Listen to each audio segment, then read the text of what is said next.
my name. Gosh, Oh, sorry how do about you that. pronounce it? It's Emilio Justo. The J is like an H in Spanish, so Emilio Justo. Okay, that's what I thought. Yeah, sorry about that. I should have said that before the No countdown. problem. No problem. All right. Well, Doc, welcome to the podcast. How you doing today? Fantastic, Reverend Keith. It's just a delight to be with you here, sir. Pleasure to be with you too. I'm going to ask you my favorite question of all my guests. What's the best piece of advice you've ever received? Wow, that is a great question. So, truly, I think the best piece of advice, which comes from a negative experience that I had of my own doing, is my wife basically telling me that when life deals you lemons, you got to make lemonade. And she's told me that several times, and I've taken it to heart. And truly, it's that's what we've done is we've made lemonade from the lemons. And so I've been led a very blessed life. Yeah, I've heard that one before. It's also always sound advice. Yes, I definitely think so. If it came from your wife, it's really, really good advice. Yes. So I'm curious, tell us about your journey from being a Cuban refugee to becoming a respected doctor. Wow, that's a jam-packed question. Just in general, I'll kind of talk quickly so as not to bore your audience too much, but basically my parents and I came to the United States as Cuban refugees when I was 3 years old. And unlike many Cuban refugees who escaped via Miami, we actually escaped via Mexico. So we were in Mexico for 6 months. And then back then in the 1960s, in the mid 1960s, it was commonplace that church organizations would sponsor Cuban refugees' entry into the United States.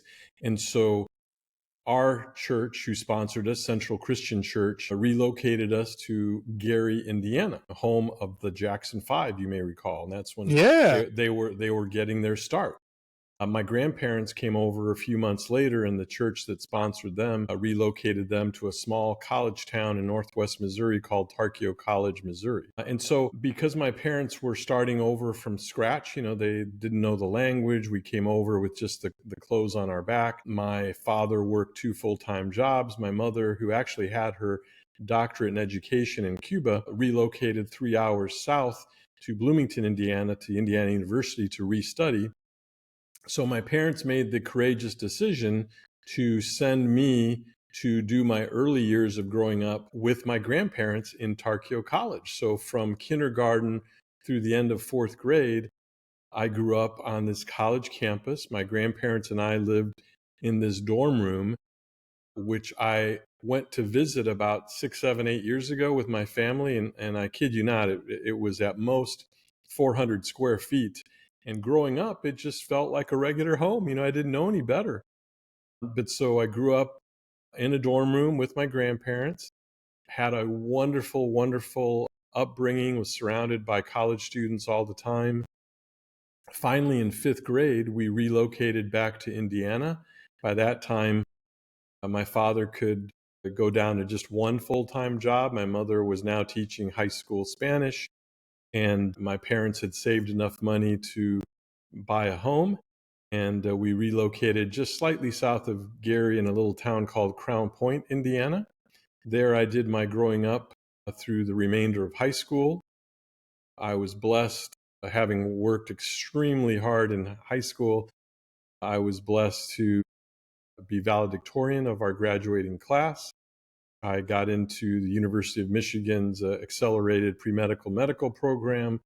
I graduated medical school at age 23, then went to Washington, D.C. to do my residency, finished there at the age of 27. And then I decided that I was tired of having the winters and the cold weather and the dreary skies.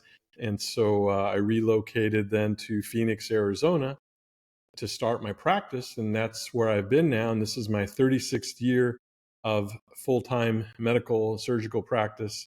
And the rest is history. Wow, the American dream. What a cool story. Thanks for sharing that.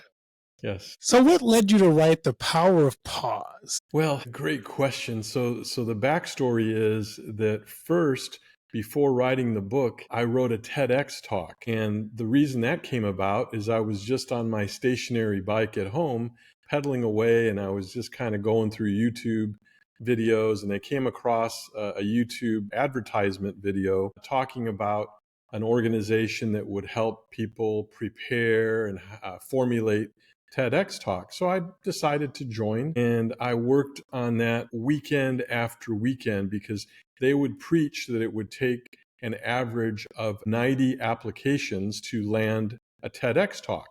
Now, of course, that's just an average. Some people might hit it their fifth time, other people might take 200 times.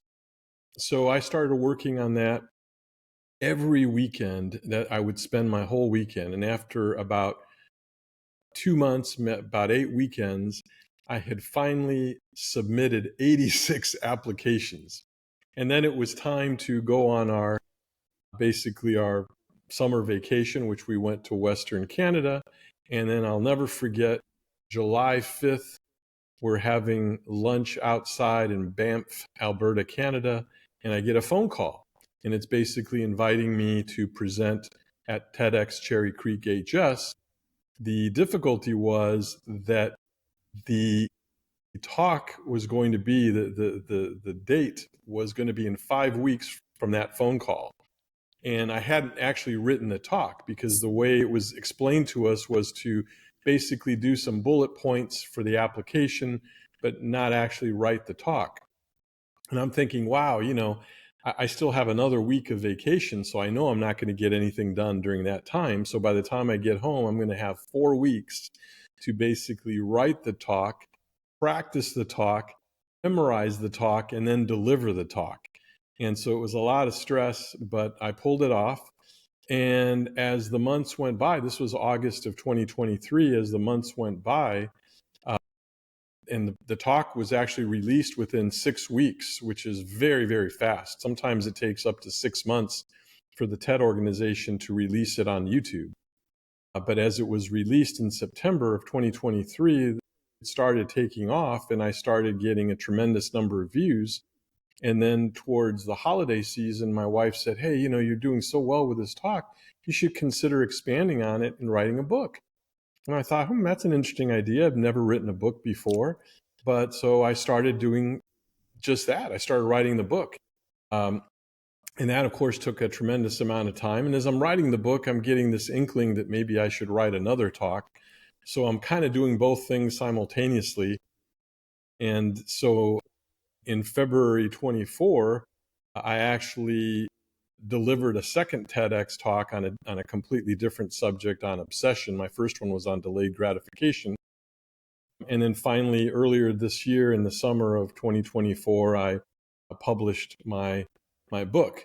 But ultimately, Reverend Keith, the short answer to your question, that was the long, drawn-out answer. The short answer is that all of this started because I truly wanted to leave kind of a message and a legacy to my family. My wife and I started a little bit later in life, and we have 3 teenage kids, and we're just trying to impart some lessons and to show them that what I feel are the keys to my success, and the keys really that could be for anyone's success. And also, as we get older, maybe you can appreciate this. I may be older than you, but as I get older, I start thinking about my own mortality, right? When you're young, you think you're invincible, you're going to live forever. But now as you start getting older, you reflect. You reflect back on your life. What have you done right? What have you done wrong? And I just wanted to kind of leave a message out there for primarily my family, but also for others out there who are willing to listen to what I have to say. And furthermore, when I wrote the book, I also decided, Reverend Keith, that I wanted to narrate it myself because I wanted to leave my voice as an imprint for generations to follow. And so I really, really enjoyed that process of narrating the book. And that was really just a joy for me. We live in a society where delayed gratification is not a popular topic. It's almost as popular as healthy eating. Right. So how do Very true. you convince a generation that is grown up on instant gratification, instant contact, constant contact, to really relish in this idea of delayed gratification? Boy, that's an incredible challenge, and I share that with you because I know the challenges that I have faced and continue to face with our own children, who I love deeply, as you can imagine. But in today's society, more and more, it's all about instant gratification, because certainly there's a certain dopamine rush that you get when you get things instantly. There's no doubt. But I firmly believe that truly, deep down, we've been wired with delayed gratification, right? If you think back to caveman days, they had to delay their gratification. They had to plan and hunt for their meals. It wasn't all, the delivery, the Ubers and that sort of thing. So I think that there's a certain DNA wiring for delayed gratification, but it's been taken over by the dopamine rush of that instant gratification. So all I can do, it's like the old expression, you can lead a horse to water, but you can't make him drink. All I can do is to try to preach, pardon the pun. But when I say preach, the first thing I tell anyone is that, look, instant gratification does play a role in our lives. At no time am I saying that instant gratification shouldn't be there or that we shouldn't exercise it. No, but it has its own role. But in terms of long-term growth and success, that I think if we delay gratification, that it will have a much, much greater and exponential influence on our life to achieve greater success. But again, getting the younger generation to catch on to that and to digest that and to internalize that is a tremendous challenge. If I had the secret to that, I would be perhaps on late night TV shows because I don't have that exact secret, but all I can do is just keep pounding the hammer and preaching what I firmly believe in. That'd be TED Talk 3, 4, and 5 if you could figure that That's right. There out. you go. When you talk about delayed gratification and resilience, to me, those two things are tied together, or at least connected. And I wonder how much this generation struggles with resilience because of the lack of instant gratification, because of the lack of delayed gratification. I just kind of wonder if as you think about how important it is to have that in our lives, are there some real life examples that you can share that illustrate that delayed gratification is so meaningful for us? Certainly. Well, first, I want to echo what you just said, because my definition of delayed gratification is the practice of resisting that temptation for immediate rewards and instead choosing to invest time and effort into long-term goals. And as you correctly pointed out, one of the critical benefits of delayed gratification is the development of resilience, strengthening our ability to overcome obstacles, endure challenges, and persevere through setbacks. So the delayed gratification allows us to gain clarity about our goals and aspirations, and it forces us to reflect on what truly matters and then identify the steps needed to achieve those goals. So by delaying that instant gratification, we actually become the masters of our own desires rather than the slaves to our impulses. But in my own life, I mean, there are various examples. Number one is just the obvious that when we came over as refugees, we had nothing. So I had to delay gratification. I mean, simple examples of, and I talk about this even in my TEDx talk, that when I was in high school, I wanted so badly to play for our high school hockey team, but we had to purchase our own equipment. Our high school was a parochial high school and they didn't have a lot of money, so you had to buy your own equipment. Well, purchasing all that hockey equipment was not an insignificant amount. And it was, I think, maybe a couple $100 back in the 1970s. And I knew I didn't even have to ask my parents. I was very cognizant of the fact that we didn't have a ton of money. So there was just no way that I could look my parents in the eye and ask for that. So I had to delay that gratification.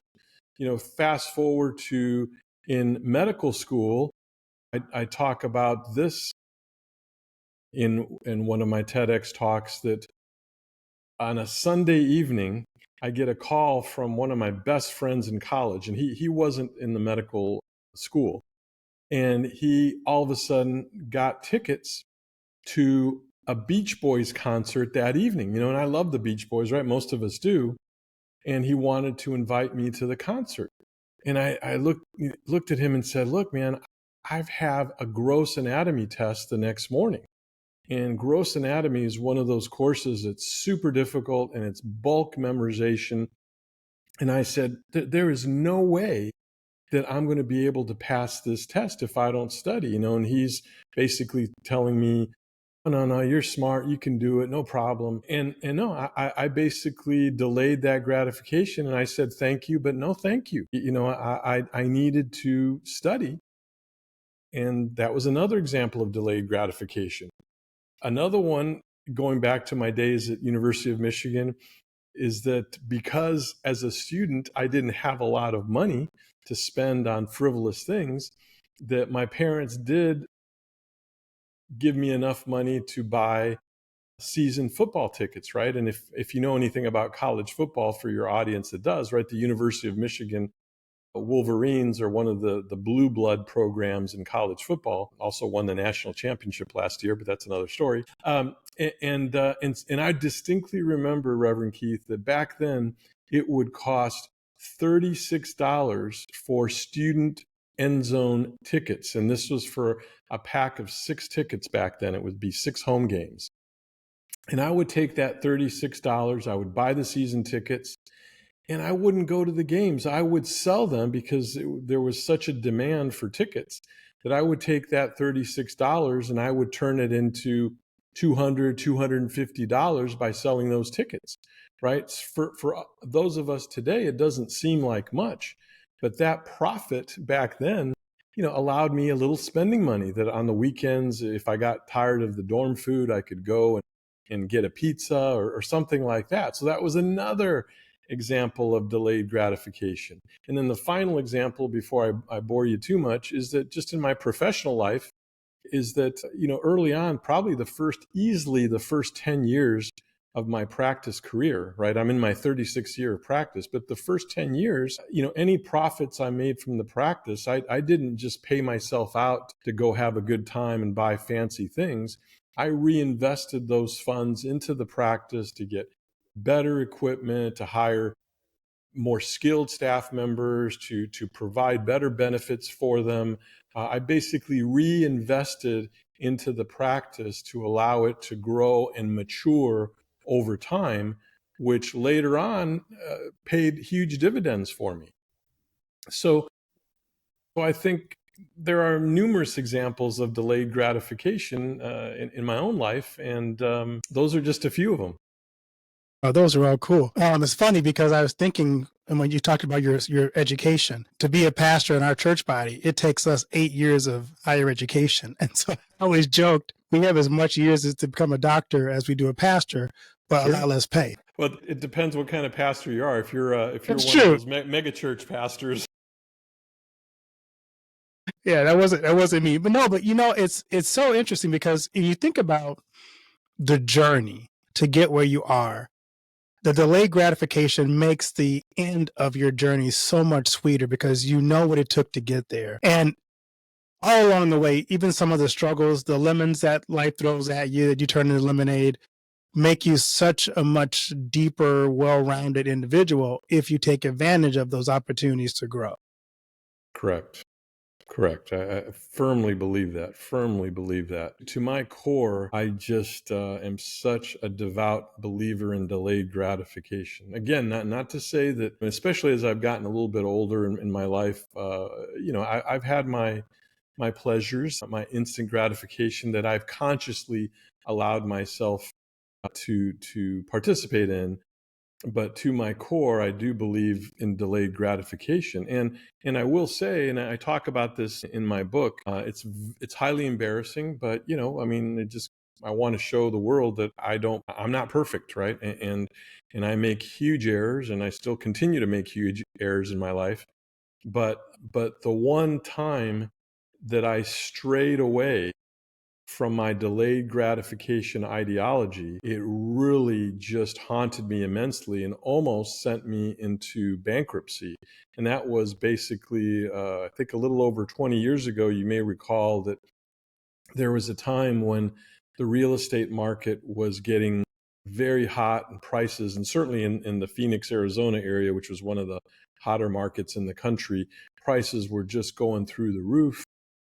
The banking industry was essentially unregulated, and you could just sign on the dotted line with either no down payment or minimal down payment, and you could acquire these big old homes. And I went to the seminar and I got sucked in, and all the excitement, that instant gratification. Next thing you know, Reverend Keith, I kid you not, within a period of 12 months, I had acquired 20 residential real estate properties that were each over $300,000 with little or no money down. And my wife kept telling me that, this is bad, you're not doing the right thing. And I just wasn't listening to her because I was so fixated on this instant gratification. Come to find out that, I couldn't support those homes financially, right? Because when you think about it, when there's very little equity in a home, your mortgage payments are so high that the rental income that you're getting doesn't even come close to offsetting the mortgage payment. So it was a bad decision, and I slowly had to start unwrapping that huge mistake to get out of that incredible situation before literally, I spent my life savings up to that point, nearly sent me into bankruptcy just by stupid decisions. When I think back, I think to myself, what the heck was I thinking? But it was getting sucked into that instant gratification. That's all it was. And so it just taught me again, it redirected my focus into focusing on delayed gratification and not acting haphazardly. So since then, since I got out of that situation, life's been much better, and it's been a slow climb upwards, and it's a blessing, really. I look back, and that's been part of my life and part of what's shaped my future. As you think about delayed gratification, are there some best practices that you have used in your own life, or maybe in your book as well, to kind of give people who are just trying to figure this out for themselves some good first steps in doing that? Certainly. Well, good first steps would be, number one, to set out very clear structured goals. And I'm talking about clear goals that you can identify, that you can visualize, that you can reflect upon. And then once you have those goals, then I believe that you need to create some sort of structured plan to achieve those goals. Now, that plan, it's okay to break down the goals and the plan into smaller, more manageable chunks, right?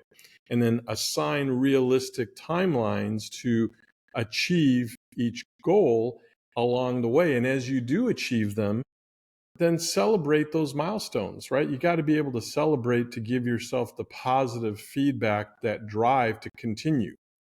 And then finally, practice what I call mindful decision making.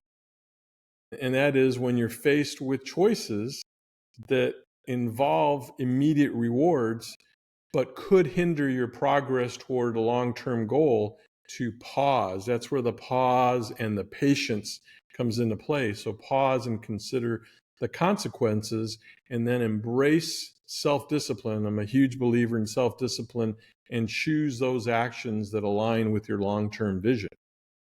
So that's just a very simplistic outline, and I know it's easier said than done. But I think if one sticks to that outline, one can achieve a delayed gratification and achieve your long-term goals. It's a long game, right? This is not a sprint, it's a marathon. Right, exactly. So I'd love to ask my guests this other question. It's my other favorite question. What do you want your legacy to be? Wow. I truly feel that what I want people to remember me as is someone who was honest and ethical, committed to their goals, a good human being, not a perfect one. I have my flaws like everyone else. and one who has always been loyal to their family and friends and has always tried to do his best for myself, for my family, and for the world around him. That's really what I want to, how I want to be remembered. That's amazing. So, what projects are you working on now? Anything new you got in the works?